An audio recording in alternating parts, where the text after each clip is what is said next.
할렐루야. 예, 갑자기 날씨가 10도 이상 확 올라가 버리니까 다들 많이 지치시죠? 오늘 주 안에서 또 힘을 얻으시기를 간절히 축원합니다. 날씨도 갑자기 더워지는데 코로나도 좀 많이 심해지고 또 휴가철도 끼고 여러 가지가 참 복잡한 날입니다. 그 중에서도 마음을 다 모아서 하나님 앞에 예배드리시는 여러분 한 분 한 분에게 하나님의 은총이 함께 하실 간절히 축원합니다. 우리 목사님들도 휴가도 가셨지만 또 코로나도 걸리시고 저는 그래서 자리가 좀 비게 됐어요. 그래서 저도 오늘 차 뛰고 포 뛰고 저 혼자 북치고 장구치고 다 하는 날입니다. 그럼에도 불구하고 하나님의 은혜가 여러분들 이렇게 얼굴 보니까 참 기쁘고 반갑습니다. 여러분도 그러시죠? 이게 반응이 약하면 힘들어요. 막 힘을 내주셔야지 저도 같이 힘을 냅니다. 우리가 지금 살아가는 세상이 참 많이 변하는 세상이에요. 문명이 발달해서 변하는 것도 있지만 또 그거 이상으로 정말 변하면 안 되는 가치관들조차 막 바뀌어가는 소식들을 우리가 너무 많이 듣습니다. 특별히 정말 우리가 옛날부터 천륜이라고 생각하는 부모 자식 간의 관계도 막 변하는 소식들을 우리가 들으면서 이럴 수가 있나 하는 생각들이 많이 들죠. 뉴스에서 아동학대 소식들이 막 들을 때마다 부모가 자식 사랑하는 건 정말 본능인데 어떻게 저럴 수가 있나 싶을 정도로 사람이 참 악하구나, 죄를 가질 수밖에 없는 존재구나 다시 인식하지 않을 수가 없어요. 세상이 너무 빨리 바뀌어가고 우리의 가치관들이 막 변해가니까 우리가 하나님을 향해서 생각하는 것도 세상과 비교해서 보시는 분들은 하나님도 이렇게 바뀐다 그런 생각 가질 수 있어요. 하나님은 어제나 오늘이나 영원토록 변함없으신 줄 다시 한번 믿으시기를 간절히 축원합니다. 세상이 다 변해도 하나님은 변하지 않으세요. 그리고 그 하나님이 약속하심은 절대 뒤바꾸지 않으세요. 그 하나님의 약속, 굳건한 하나님의 약속, 우리는 그거 보면서 신앙생활하는 거고 믿음 생활하는 거예요. 그래서 믿음의 공식을 지금 여러분과 함께 나누고 있는 겁니다. 절대로 우리의 신앙 가운데 변하면 안 되는 거, 바뀌면 안 되는 거, 우리의 신앙의 가장 기초가 된다 생각하는 것이 있어요. 하나님이 제일 처음, 하나님이 살아계십니다. 그러니까 우리는 산자의 신앙 가져야 합니다. 죽은 자가 돼서도 안 되고 잠자는 자가 돼서도 안 되고 산자의 신앙으로 살아있는 하나님 만나십시오 말씀드렸어요. 또 하나님이 우리를 사랑하십니다. 여기에 대해서 의심하지 마셔라. 철저하게 하나님이 우리를 사랑하신다는 사실, 변함없는 그 사실을 흔들리면 안 된다 말씀드렸습니다. 그리고 지난주, 지지난주 두 번이나 하나님은 우리의 기도에 응답하십니다. 기도 응답에 대한 말씀 두 주를 함께 나눴습니다. 다 우리의 신앙의 믿음 생활의 가장 기초가 되는 거예요. 다른 거 다 바뀌고 흔들려도 이거 안 흔들리면 우리의 신앙에 절대로 흔들릴 일이 없는 은혜가 늘 자리 잡게 되는 거예요. 오늘 네 번째로 말씀에 있는 것처럼 하나님이 세상 끝날까지 함께 하신다 약속하신 거예요. 오늘 우리가 이 사실을 다시 한번 확증하시고 이 사실을 통해서 힘들고 어렵고 지치고 특별히 외롭고 고독하고 자기 혼자 고립되어 있다라고 느껴지는 그 자리 가운데 절대 그렇지 않다, 하나님이 말씀하시는 음성 들으시기를 간절히 축원합니다. 제가 마태복음 1장 23절 다시 한번 읽겠습니다. 보라, 처녀가 잉태하여 아들을 낳을 것이요 그의 이름은 임마누엘이라 하리라 하셨으니, 이를 번역한즉 함께 읽습니다. 하나님이 우리와 함께 계시다 함이라. 아멘. 하나님이 우리와 함께 계시다. 성경이 우리 가운데 처음부터 끝까지 말씀하시는 가장 중요한 약속이 있다면 바로 이 말씀이에요. 하나님이 우리와 함께 하시다. 구약이라는 우리가 앞에 성경의 앞부분에 나타나는 구약 말씀의 시작은 출애굽부터 시작된 거예요. 구약의 맨 처음 5권의 책, 창세기, 출애굽기, 레위기, 민수기, 신명기, 이 5권의 책은 모세 오경이라고 부르죠. 이 모세 오경이라고 부르는 건 모세가 출애굽을 한 다음에 광야에 나와서 이제까지 들려오던 구전으로 내려왔던 하나님의 말씀을 다시 백성들에게 전달하면서 기록으로 남기기 시작해서, 그래서 그것을 모세 오경이라고 그러는 거잖아요.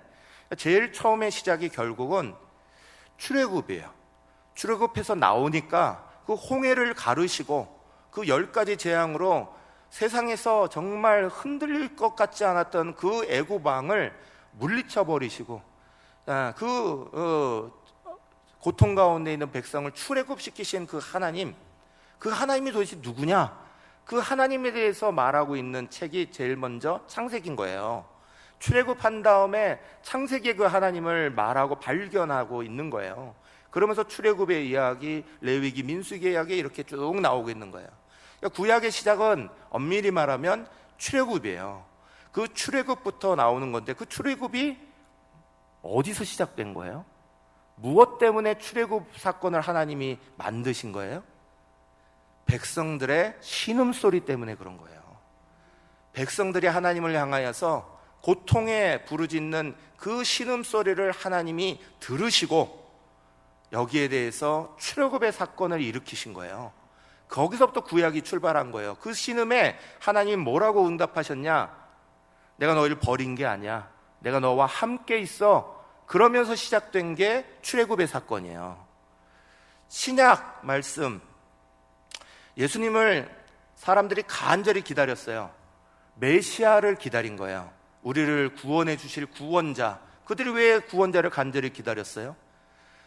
나라도 망해가고 있고 삶의 자리는 어려워져 가고 끝이 보이지 않는 그 괴로움 속에서 헬레니즘 문화는 덮쳐오는 거예요. 헬레니즘 문화는 신본주의 중심이었던 유대의 신앙을 흔들어 놓으면서 인본주의로 바꿔놓은 신앙이에요. 하나님 바라보는 신앙에서 떠나서 세상 가운데로 사람들을 몰아내는 세속화 신앙이에요. 그러니까 헬레니즘이 닥치면서 사람들은 더 위기감을 느끼고요, 하나님 앞에 간절히 부르짖어요. 하나님, 우리를 정말 구원할 구원자를 보내주십시오. 그 신음소리에 하나님이 응답하시고 또 내가 너와 함께한다 하시면서 예수님을 보내시고, 그게 임마누엘 사건이에요. 내가 너와 함께한다. 사랑하는 여러분, 구약도 신약도 하나님이 주시는 가장 중요한 약속은 내가 너와 함께한다, 그 사건이에요. 그것으로 성경이 우리 가운데 쓰여져 있는 거예요. 처음부터 끝까지 하나님이 나와 함께 하신다, 그 사실을 강하게 알려주시고 그 약속은 변치 않아, 그것을 말씀해 주시기 위해서 주고 계시는 말씀들이 바로 성경의 말씀이에요. 그러니 이 하나님이 나와 함께 하신다라는 그 약속, 그 사실은 너무너무 중요한 거예요. 그걸 통해서 우리는 절대적으로 잊어버리면 안 되는 게 하나 있는 거예요. 한번 따라해 보실까요? 나는 혼자가 아니다. 나는 고립되지 않았다. 사랑하는 여러분, 오늘 현대사회를 살면서 너무너무 힘든 일이 뭐예요? 이게 고립되고 있는 거예요.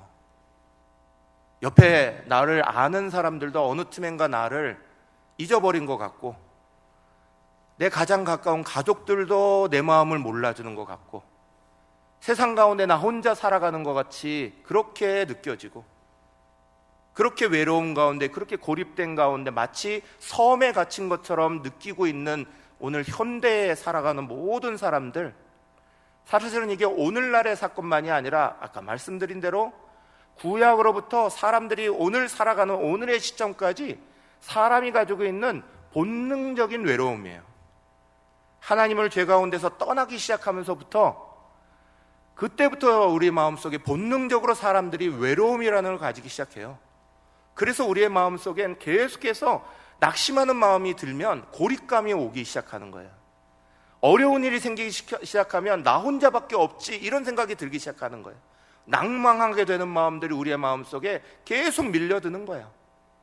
성경은 이 마음이 진짜가 아니야, 이렇게 우리 가운데 가르치시는 거예요. 그거 잘못된 마음이야. 내가 너와 함께하고 있어. 내가 너와 함께하고 있다는 사실을 절대 잊어버리면 안 돼. 흔들리면 안 돼. 그걸 성경은 처음부터 끝까지 말씀하고 계시는 거예요. 내가 너와 함께하고 있어. 너는 혼자 있는 게 아니야. 너는 고립되어 있는 게 아니야. 어느 순간 어느 때에도 너는 반드시 너를 지켜보고 있는 하나님이 있다는 사실을 잊어버리면 안 돼. 그게 하나님의 약속이에요. 그걸 잃어버리면요, 길 잃어버린 어린애같이 되는 거예요. 우리의 인생이. 우리의 본능적으로 하나님을 잃어버리고 나면 어디로 가야 될지 방황하게 돼 있는 거예요. 그런데 그걸 잃어버리지 않으면, 아까 말씀드렸대요, 믿음의 공식으로 네 번째 중요한 믿음의 자리로 분명하게 딱 가지고 있으면 어떤 풍파, 어떤 여건이 와도 절대로 무너지지 아니하고 다시 극복하고 이겨낼 수 있는 거예요. 하나님이 나와 함께 하시다, 이 사실이 우리 가운데 믿어지느냐, 또 그 사실이 우리 가운데 실천되고 있느냐, 그 사실이 우리의 삶에, 우리의 신앙 가운데 나타내지고 있느냐, 그게 중요한 거예요. 오늘 우리가 읽은 마태복음 1장 23절 말씀은 성탄절 되면 읽어요. 그죠? 그래서 8월에 무슨 성탄절이신가 그랬을 수도 있어요. 왜 성탄절 말씀을 지금 읽냐? 성탄절 말씀만이 아니니까 그런 거죠. 이 말씀은 성탄절, 주님이 이 땅에 오신 이유를 말씀하고 있는 거잖아요. 예수님께서 그 고통 가운데, 쉬는 가운데 메시아를 기다리고 나의 구원자를 기다리고 있는 그 사람들을 향해서 찾아오신 거예요. 왜 찾아오셨어요? 우리가 하나님을 찾아갈 수 없었으니까요. 그분이 우리를 찾아와 주신 사건이 예수님이 이 땅에 태어나신 성탄 사건이잖아요. 그 성탄 사건을 일으키신 가장 중요한 이유는 다른 이유가 아니에요. 내가 너와 함께하고 있어, 그거 보여주시려고 한 거예요. 그 이유 때문에 우리 가운데 임마누엘이라는 걸 가르쳐 주시고 그 말씀대로 우리가 살아가도록 가르치시는 거예요. 이 약속을 흔들리지 말고 믿으셔야 돼요. 하나님이 언제나 나와 함께하고 계셔. 나는 절대 혼자가 아니야. 나는 고립되지 않았어. 어느 순간 어느 때에도 하나님이 나와 동행하고 계시는 거야. 내 남편이 나를 몰라줘도, 내 아내가 나를 몰라줘도, 자식들이 나를 몰라줘도, 친구들이 나를 몰라줘도 나 혼자 고립되어 있는 거 아니야. 상황이 어렵고 힘들어지고 또 몸이 피곤해지고 여러 가지 어려워져서 지치고 피곤해요. 낭망하는 마음이 막 찾아와요. 그때의 사람들은 아휴, 이 힘든 세상 나 혼자 어떻게 살아가라고 이러해. 나 혼자 살아가는 거 아니에요. 그 시간도 하나님이 함께 하시는 줄 흔들리지 말고 믿으시기를 간절히 축원합니다. 성경의 가장 중요한 약속이 무슨 약속이요? 임마누엘 약속이에요. 내가 너와 함께 하겠다. 그 약속이 성경의 가장 중요한 약속 중에 하나예요. 여호수아서 1장 7절에서 9절 말씀을 제가 읽을 건데요, 임마누엘이라는 약속, 하나님이 나와 함께 하신다는 약속을 가장 분명하게 자기의 삶에 적용한 사람이 바로 여호수아예요. 여호수아라는 사람을 통해서 우리가 그것을 적용하는 그것을 이제 좀 같이 나누고 싶어요. 여호수아서 1장 7절에서 9절 제가 읽겠습니다. 오직 강하고 극히 담대하여 나의 종 모세가 내게 명령한 그 율법을 다 지켜 행하고 우로나 좌로나 치우치지 말라.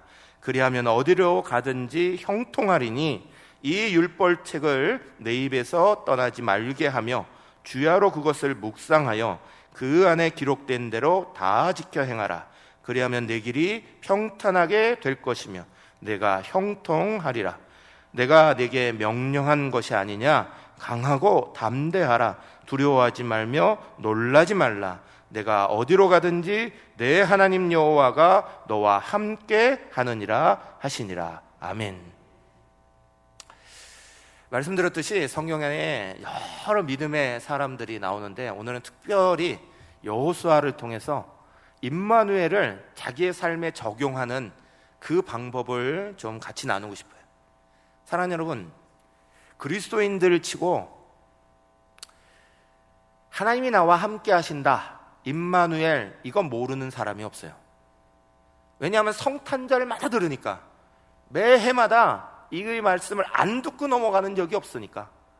모든 그리스도인들이 임마누엘, 하나님이 나와 함께 하신다, 다 알아요. 중요한 건 그걸 머리로 안다는 거죠. 머리로만 알아요. 자기의 삶에 적용하는 방법을 잘 몰라요. 안 해요. 그래서 신앙을 하나님 나와 함께 하신다 그래 놓고는 그러면서 혼자 외로워해요. 혼자 나 혼자밖에 없어요. 혼자 나 혼자밖에 어려워요. 이렇게 말하는 거예요. 하나님이 나와 함께 하신다 그 사실을 머리에만 두시는 게 아니라, 지식으로만 두시는 게 아니라 삶에 가져와서 적용하는 게 중요한 거예요. 그것을 잘 보여준 사람이 여호수아인 거예요.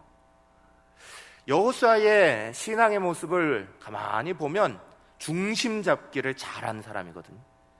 뭘 중심을 잡아야 될 거냐. 사람이 똑바로 이렇게 서 있을 수 있는 제일 중요한 게 귀 속에 있는 전정기관 때문에 이렇게 똑바로 서 있는 거예요. 그게 중심을 잡아주니까, 그게 균형을 잡아주고 똑바로 서는 걸 가르쳐 주니까. 요게 탁 닫혀버리면 그때부터 한쪽으로 막 기울기 시작하고 제대로 서 있지 못하고 이런 상황이 벌어지는 거잖아요. 중심을 잃어버리면 무너지는 거예요. 그런데 그 중심 잡기를 하나님과 함께 잘 적용하고요, 그래서 하나님이 진짜 나와 함께 하신다 이거를 잘 적용한 사람이 바로 여호수아예요. 여호수아를 볼 때에 제일 먼저 알 수 있는 건 수평과 수직을 세우는, 자기를 세우는 신앙을 가졌다는 거예요. 자기를 바로 세우는 신앙을 만들었다는 거예요. 건물을 이렇게 세워보면 이렇게 수평을 이렇게 만들 때 거기 위에다가 경험으로 이렇게 만드는 게 아니라 일하시는 분들이 반드시 도구 하나를 들고 오죠. 그걸 긴 막대기 같이 생겼는데 거기 가운데에 물방울이 있는 거예요. 그걸 우리는 수평계 이렇게 부르죠. 그 수평계를 딱 놔야 돼요. 눈으로 볼 때 아무리 평평하게 만든 것처럼 보여도 수평계를 놓지 않으면 이게 내려갔는지 올라갔는지 알 수가 없는 거예요. 이게 잘못 기울어지게 만들기 시작하면 수평이 밑에서부터 안 맞으면 위에까지 수평이 맞을 수가 없는 거예요. 그러니까 한 층 한 층을 만들 때마다 반드시 수평계를 딱 올려놓고 그 물방울이 한가운데 오는지 안 오는지 그거 보는 거예요. 수직을 세울 때도 마찬가지죠. 수직 세울 때 다림줄을 쭉 내리는 거예요. 자기 기준으로 딱 보는 게 아니라 다림줄이라고 밑에 추가 달려있는 실을 쭉 내려요.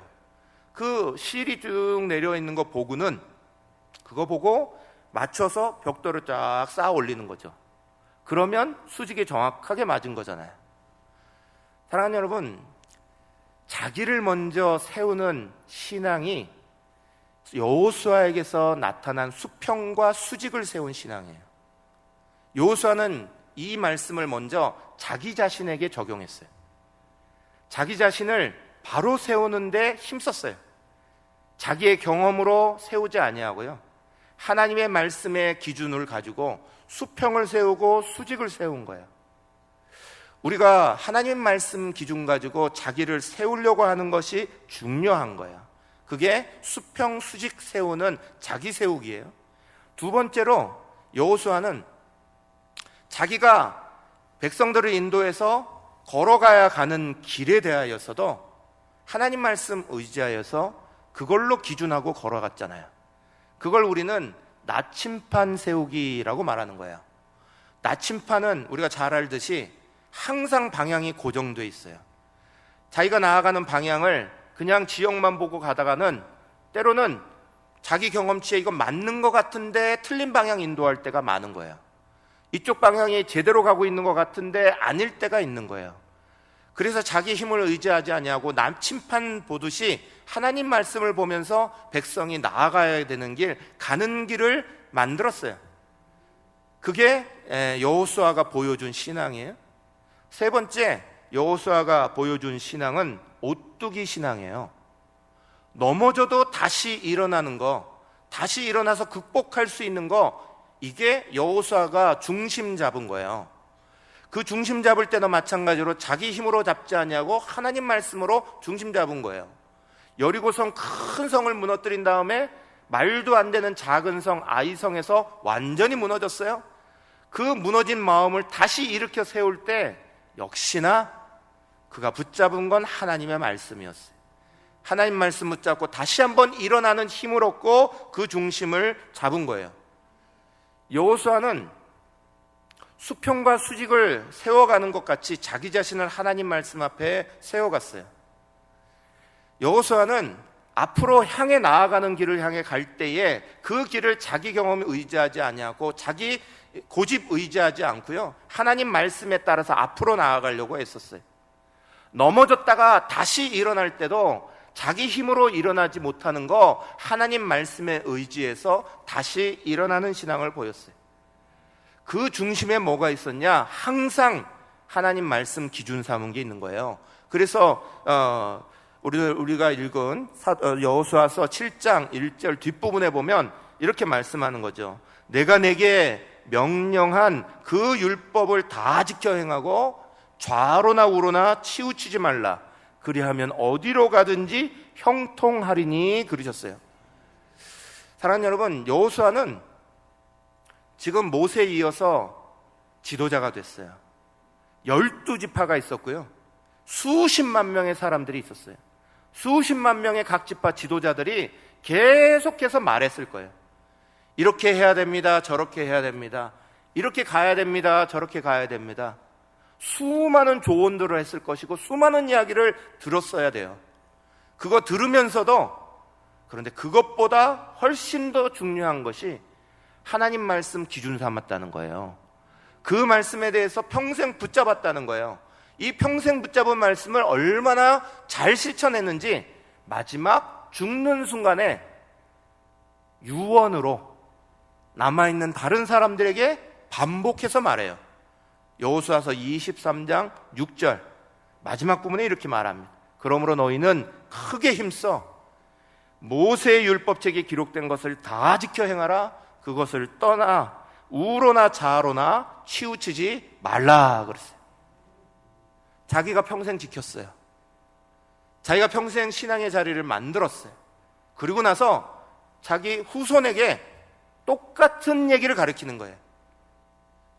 저와 여러분이 오늘 우리의 삶의 자리 가운데서 하나님이 나와 함께 합니다 라는 사실을 분명하게 경험하고요, 우리의 마지막 일생의 마지막 유언으로 우리 다음 자녀들에게 하나님 말씀 꼭 지켜라. 사람 말 듣는 것도 중요하지만 좌로나 우로나 치우치지 말고 하나님 말씀 명심하고 하나님 말씀 따라라. 그게 우리의 마지막 유언이 되기를 간절히 축원합니다. 그거 하기 위해서 우리 자신을 만드는 거예요. 하나님 말씀 먼저 분명하게 붙잡는 거예요. 여호수아가 하나님 말씀을 딱 들을 때가 언제인 줄 아세요? 여호수아서 1장 오늘 읽은 말씀이 여호수아가 한다 할 때 들은 이야기가 아니에요. 여호수아가 지도자가 안 됐을 때 들은 얘기가 아니에요. 이제 모세가 죽고 여호수아가 지도자가 됐어요. 이제 눈앞에 가나안 들어가서 전쟁을 치러야 돼요. 수많은 사람들, 12지파 수십만 명의 사람들이 자기에게 계속 문제를 가지고 와서 하루 종일 아침부터 저녁까지 그 문제 해결해줘야 되고 풀어줘야 되고 엄청나게 바쁠 때에 하나님이 이렇게 말씀하신 거예요. 많은 사람들은 이렇게 말하죠. 하나님, 나 되게 좀 바쁘거든요. 요즘에 일이 되게 많아요. 그러니까 여유가 조금 있으면 말씀 읽을 테니까 조금만 기다려주세요. 말씀을 뒤로 제껴요. 요즘 여유가 없어요. 좀 일들이 되게 많아요. 그러니까 이 일들을 쫓아다니다가 보니까 말씀 읽을 시간을 못 내겠네요. 조금 있다가 말씀 읽을게요. 그렇게 뒤를 밀어요. 그런데 이 말씀을 주신 하나님께서는 전쟁을 앞두고 엄청나게 바쁜 일들이 벌어지고 있는 여호수아에게 말씀하시는 거예요. 너는 이 율법책을 내 입에서 떠나지 말게 해라. 항상 네 입으로 그 말씀을 외우고 암송하고 가지고 다녀라. 주야로 그 말씀을 묵상해라. 아침 저녁으로 하나님 말씀을 다시 읽어라. 바쁘니까 말씀 읽으라고 말씀하시는 거예요. 힘드니까 말씀 읽으라고 말씀하시는 거예요. 괴로우니까 말씀 읽으라고 말씀하시는 거라고요. 여유가 있을 때 말씀하신 게 아니에요. 시간이 있을 때 말씀하신 게 아니에요. 내가 좀 생각을 해봐야 되겠으니까 그때 말씀 읽겠다 한 게 아니에요. 제일 바쁠 때 말씀하신 거예요. 제일 힘들 때 말씀하신 거예요. 왜 그래요? 그 말씀 읽어야 중심 잡고 살아나니까 그런 거예요. 낙심하는 사람이 이 말씀 읽어야만 힘을 얻고 다시 일어나니까 말씀하는 거예요. 괴롭고 힘든 사람이 말씀 읽어야 그 말씀 가운데서 하나님이 나를 오늘도 붙잡아 주시는 거나 이거 놓치지 않으니까 그러는 거라고. 사랑하는 여러분, 내가 힘들 때, 내가 낙심될 때, 내가 지쳤을 때 다 빼놓고 하나님 말씀을, 언제 하나님 말씀이 자기에게 역사하는 걸 경험하시겠어요? 그 어려운 시간이니까 하나님은 말씀하시는 거예요. 그때 읽어라. 내 입에서 떠나지 말게 해라. 주야로 묵상해라. 그거 가지고 중심 잡아라. 그러면 하나님이 너와 함께 하는 걸 경험할 거야 말씀하시는 거예요. 하나님이 우리와 함께 하는 거 경험하려면 머리로 아는 게 아니에요. 임마누엘 하신다고 했어, 하나님 나와 함께 하신다고 했어, 머리로 아무리 알아듣고 있어도 내 삶의 자리, 힘들고 낙심하고 어려운 자리에서 적용해내지 못하면 그 말씀은 우리에게 아무런 힘이 되지 못하는 거예요. 성경은 분명하게 말씀하시는 거예요. 바쁘니까 말씀 읽어라. 바쁘니까 말씀 붙잡고 생각하면서 살아가라. 낙심했으니까 그 말씀을 우리 가운데 다시 한번 외우면서 힘을 얻어라. 오늘 어디로 가야 될지, 어떤 방향으로 해야 될지 방향을 잃어버렸으니까 하나님 말씀 읽어라. 말씀이 나침반 될 거고 방향이 일러줄 거다. 네가 넘어졌으니까, 낭망했으니까 말씀 읽어라. 그 말씀으로 네가 다시 일어날 힘을 얻을 거다. 여호수아가 우리에게 그걸 보여줬잖아요. 수평과 수직을 맞추는 자기 자신을 만드는 것도 하나님 말씀으로 만들었고, 내가 나가야 되는 방향을 잡는 것도 하나님 말씀으로 잡았고, 넘어졌다가 다시 일어나는 오뚜기 같은 것도 하나님 말씀으로 잡아야 한다. 그걸 보여준 거예요. 그 사람만이 하나님이 나를 오늘도 함께 하신다는 사실을 믿을 수 있고 경험할 수 있는 거예요. 사랑하는 여러분, 말씀을 주목해서 보십시오. 내 입에서 떠나지 말게 하며 그랬어요. 주야로 묵상하며 그랬어요. 바쁠 때, 힘들 때, 낭망할 때, 괴로울 때, 어려울 때 다 통하는 거예요. 그때 하셔야 되는 거예요. 사랑하는 여러분이 힘을 얻으시기를 간절히 축원합니다. 그러면서 그것이 오늘 우리의 신앙이 돼야 돼요. 마태복음 28장 마지막 20절 제일 마지막 말씀이 뭐냐? 이렇게 말씀하고 있어요. 볼지어다 내가 세상 끝날까지 너희와 항상 함께 있으리라. 아멘. 마태복음은요, 복음서는 우리 가운데 제일 처음에 임마누엘로 시작해서 제일 마지막에 내가 너와 함께 할 거야, 그렇게 말씀하고 있는 거예요. 처음부터 끝까지 내가 너와 함께 하는 거야, 그것 때문에 시작한 거야 말씀하고 계시는 거예요. 사랑하는 여러분, 예수님 손 붙잡고 가야지만 놀라운 걸 경험하는 거예요. 무디 목사님, 세계적인 부흥사셨죠. 무디 목사님과 관련된 일화가 굉장히 많아요. 그 중에 어떤 교회에, 시골 교회에 이렇게 부흥 집회를 하러 가시게 됐어요. 시골 교회에 무디 목사님 오신다는 소식 듣고 구름대 같은 사람들이 그 동네로 몰렸어요.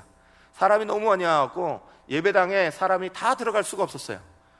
그래서 주최하시는 분들이 조금 제한을 했어요. 아이를 데려오지 마십시오. 16세 이하 아이들은 입장을 못합니다. 그 소리를 듣고 한 소년이 굉장히 실망했어요. 무디 목사님 너무 만나고 싶었는데 만날 수가 없었으니까 12살, 13살 정도 되는 초등학교 5, 6학년 정도 되는 아이였어요. 그래서 딴 아이들은 포기했는데 이 아이는 그냥 문 앞에서 혹시나 들여다줄까 하고 앉아가지고 눈물 흘리면서 기다리고 있었어요. 근데 그때 마차가 딱 도착하더니 무디 목사님 내린 거예요. 무디 목사님이 이 아이를 딱 발견하고는 너 왜 울고 있냐? 집을 잃어버렸냐? 부모님 잃어버렸냐? 밥을 못 먹었니? 막 물어봤어요. 그랬더니 이 아이가 하는 말이 무디 목사님 오셔서 말씀 전하는데 거기 꼭 듣고 싶었는데 못 들어가게 한다고. 그래서 막 그러고 있는 거예요. 무디 목사님인 줄 모르고. 그래서 무디 목사님이 들어갈 방법을 가르쳐 줄게. 그러더니 너 이 옷자락을 잡아야 돼. 그리고 외투를 쭉 줬어요. 외투 옷자락을 잡았어요. 따라와. 그러면서 쭉 들어간 거예요. 무디 목사님이 들어가니까 누가 말리겠어요. 쭉쭉쭉쭉 들어갔어요. 예배당만 들어간 게 아니에요. 강단까지 올라갔어요. 강단 위에 애를 앉혀놓고는 저쪽에 큰 의자에 너 여기 앉아 있어도 돼. 여기 좀 앉아 있어. 이렇게 말하시는 거예요. 아이가 깜짝 놀랐어요. 도대체 이게 무슨 상황인가? 깜짝 놀랐어요. 이게 도대체 어떻게 된 일인가? 들어오지도 못했는데 강단 위까지 올라와 있어요. 그때 무디 목사님 얘기했어요. 오늘 네가 외투를 붙잡고 여기까지 올라온 걸 꼭 기억해야 돼. 너가 평생 동안 하나님 말씀만 붙잡으면 네가 생각하지 못하는 놀라운 자리로 가게 될 거야. 그렇게 가르쳤어요. 15년이 지나고 그 아이가 놀랍게도 목사가 돼서 그 교회의 담임 목사로 부임했다는 거예요. 사랑하는 여러분, 오늘 우리는요, 하나님 손 붙잡고 살아간다는 사실이 얼마나 놀라운 은혜의 역사를 만들지를 상상할 수 없어요. 우리는 그저 하나님이 말씀하시는 대로 이거 붙잡아라, 하나님이 우리를 놓치지 마라 하시는 그 손 붙잡아라 하면 붙잡으면 되는 거예요. 하나님이 함께 하시겠다 약속하셨고 그 약속대로 우리가 생각할 수도 없는, 상상할 수도 없는 자리로 우리를 붙잡아내 주시는 거예요. 성경에 놀라운 이야기가 뭔지 아세요? 오늘 여호수아에서도 읽었지만 여호수아서 1장 9절 제가 다시 읽으면 이렇게 돼 있어요. 내가 내게 명령한 것이 아니냐? 강하고 담대하라. 두려워하지 말며 놀라지 말라. 내가 어디로 가든지 내 하나님 여호와가 너와 함께 하니라 하시니라. 아멘. 놀라운 이야기는요, 성경에 두려워하지 말라 말씀 나오면 그 다음에 붙어 나오는 말씀이 내가 너와 함께 하리라 말씀이에요. 두려워하지 말라 말씀이 나오면 반드시 그 뒤에는요, 내가 너와 함께 하리라 말씀이 항상 붙어 나와요. 성경 전체에서 그러는지는 제가 잘 모르겠어요. 죄송한 말씀이지만. 그러나 제가 찾은 말씀들의 수많은 경우에선 두려워하지 말라 말씀이 선포되면 그 다음에 항상 내가 너와 항상 함께 할 거야 말씀이 따라 붙어 나와요. 이사야서 41장 10절 말씀도 보실래요? 두려워하지 말라, 내가 너와 함께 함이라. 놀라지 말라, 나는 내 하나님이 됨이라. 내가 너를 굳세게 하리라. 내가 참으로 너를 도와주리라. 참으로 나의 의로운 오른손으로 너를 붙들리라. 아멘. 사랑하는 여러분, 성경은 늘 하나님이 우리를 안심시키시는 말씀이에요. 그래서 우리는 평안함이 있는 거예요. 하나님이 두려움 가운데, 외로움 가운데, 고독함 가운데 고립되어 있는 우리 자신들을, 낙심하고 낭망하고 절망하는 가운데 혼자 무너지고 있는 우리에게 찾아오셔서 두려워하지 마. 너 혼자 있는 거 아니야. 내가 너와 함께 하고 있어. 계속 말씀하고 계시는 거예요. 오늘 우리는 어떤 자리에서도 이거 흔들리지 말고 믿으시기를 간절히 축원합니다. 저 여러분 모두가 절대 흔들리면 안 되는 것 중에 하나가 바로 임마누엘, 나와 함께 하신다, 그 약속이에요. 저는 좋아하는 시가 하나 있는데 그게 메어리 스티븐슨이라는 분이 쓴 시예요. 여러분도 아마 들어보셨을 거예요. 조각조각으로 아마 들어보셨을 거예요. 모래 위의 발자국이라는 시예요. 제가 마지막으로 이 시를 읽어드리고 마치려고 그래요. 어느 날 밤 어떤 사람이 꿈을 꾸었습니다. 주님과 함께 해변을 걷고 있는 꿈이었습니다. 하늘 저편에 자신의 인생의 장면들이 번쩍이며 비쳤습니다. 한 장면씩 지나갈 때마다 그는 모래 위에 난 두 쌍의 발자국을 보았습니다. 하나는 그의 것이고 다른 하나는 주님의 것이었습니다. 인생의 마지막 장면이 비쳤을 때 그는 모래 위에 발자국을 돌아보았습니다. 그는 자기가 걸어온 길에 발자국이 한 쌍밖에 없는 때가 많다는 사실을 알아차렸습니다.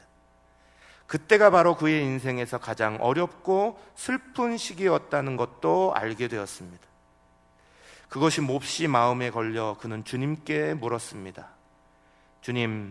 주님께서는 제가 당신을 따르기로 결심하고 나면 항상 저와 함께 동행하시겠다고 하셨습니다. 그런데 지금 제가 보니 제 삶에 가장 어려운 시기에는 한 쌍의 발자국밖에 없습니다. 제가 주님을 가장 필요로 했던 시기에 주님께서 왜 저를 버리셨는지 모르겠습니다. 그때 주님이 대답하셨습니다. 나의 소중하고 소중한 아들아, 나는 너를 사랑하기 때문에 너를 버리지 않는다. 내 시련과 고난의 시절에 한 쌍의 발자국만 보이는 것은 내 너를 업고 간 때문이니라. 아멘. 하나님이 우리를 업고 다니십니다. 사랑하는 여러분, 수평과 수직에 우리 자신의 중심을 하나님 말씀 가운데 세워야 합니다. 길을 걸어갈 때에 바른 방향 걸어가려면 하나님 말씀 붙잡고 중심 잡아서 걸어가야 됩니다. 넘어졌다가 다시 일어나는 힘도 하나님 말씀에 따라 나와 함께 하시는 그 하나님 경험할 때 일어나는 거예요. 사랑하는 저와 여러분 모두가 하나님 나와 함께 하신다는 사실을 머리가 아니라 우리의 삶의 자리 안에서 날마다 경험하시기 위해서 율법책을 내 입에서 떠나지 말게 하고 주야로 묵상할 수 있는 은혜가 있으시기를 축원합니다.